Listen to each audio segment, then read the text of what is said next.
Howdy, fish fellas. How are you all doing today? Anyway, that doesn't concern any of you. This is the Fish-O-Ween Halloween Fish Fellas special. Today, I'm gonna review about like 3 movies that I saw this year. I guess they're pretty good, so let's get right into the movie review. Anyway, the first of the movies that I saw this year was Night of the Living Dead.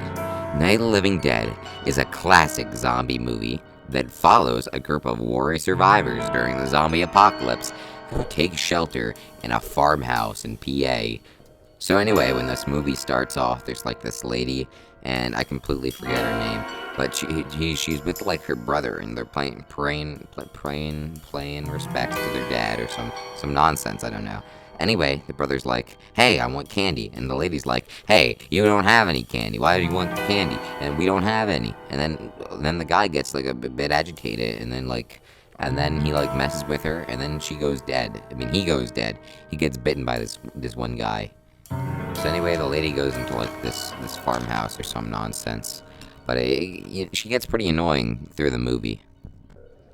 Personally, I think the best actor in the film is the African-American fellow that comes into the house after the lady's in there, and he's like, oh, well, I'm an African-American fellow, and I'm here to help you out. He's super cool, and he's an awesome actor. All the time, he's, like, really cool. At the time, casting African-American fellows in movies was really unheard of. They were mostly, like smaller parts in movies. But no, in this movie, they have a pretty big role. Anyway, this was a landmark for diversity at the time, having an African-American player lead a role in the movie. On to the visuals. I feel like the black and white truly makes the film, and it really adds that creepiness to it.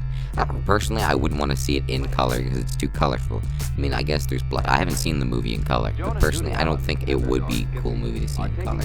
So if you're gonna watch Night of the Living Dead, make sure that you see it in old-fashioned, classic black and white. Spoiler alert! People say that there's like the whole movie is about civil rights, which I really don't get. Because it's super weird, because like at the very end of the movie, like everyone dies. Oh yeah, the spoiler. Never mind, I already said the spoiler alert. Anyway, like the guy dies, and all these people die, and the African-American fellow like locks himself in the basement where they say not to go, and he's overnight. All the zombies are like banging at the door of the basement. But he's safe in there, you know? And what happens is the good old-fashioned guy is like, okay, I'm safe, and then the military comes the next day, and everyone in the house is dead, and all the zombies are gone and stuff, and they're hunting down all the zombies. The military men are like killing all these zombies, like shooting them in the head and stuff. And the African-American fellow has like his rifle, and he's like looking through a window, and they say like, hey, look, it looks like that guy is a zombie. Or like, I don't know if they just said like, oh, there's one.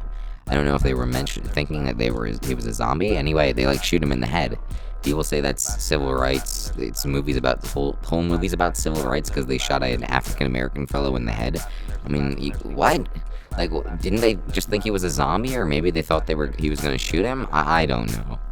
People say like they were racist cops, but like they had no other reason to be racist. They weren't painted out to be racist during the movie at all. Texas Chainsaw Massacre. Texas Chainsaw Massacre is an exploit movie that was released during the 70s, which features a group of kids in a van, kind of like Scooby-Dooby-Doo, whose car breaks down in the middle of Texas. Now, I'm not going to spoil the movie, but it's freaky. The best way to watch it, the only way to watch it, is on VHS tape. The horror isn't mindless jump scares or psychological games or any scary business like that. It's scary because it feels real, unlike really any other movie out there. There's no tension whatsoever between every kill, and it feels completely natural.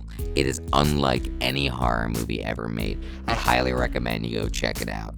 'Cause I'm a creep. Yeah, I'm a weirdo. What the hell am I doing here? I don't belong here. Oh shit. Yeah, so. Oh wait, okay, I'm talking about Creep. It seems like, okay. So in this movie, it's called Creep. There's this guy who's like a videographer, and he's like banging on the house of this mountain house, and he's like, okay, I'm gonna videotape this guy. And then Mr. Creepy Man, like, he calls him on the phone because he's his client. And I don't know the guy's name. I think the videographer's name's Aaron. Okay, so I'm just gonna call him Aaron, and there's the creepy guy. I'm just gonna call Mr. Creep, or Mr. Creepy. So anyway, Mr. Creep like greets him at the door while he's at his mountain house, and he's like, "Hey, come inside. I just wanted you to videotape me for 24 hours or so." So anyway, he goes in, starts videotaping him, and the movie just goes crazy from there. The first thing he makes him do is to film him in a bathtub. He says that his son is going to be born, and he has this really bad brain tumor, and he's going to die in 3 months before his son's born. But I don't know. He keeps changing the story every time. I highly recommend you see it. The last shots of Creep are absolutely amazing.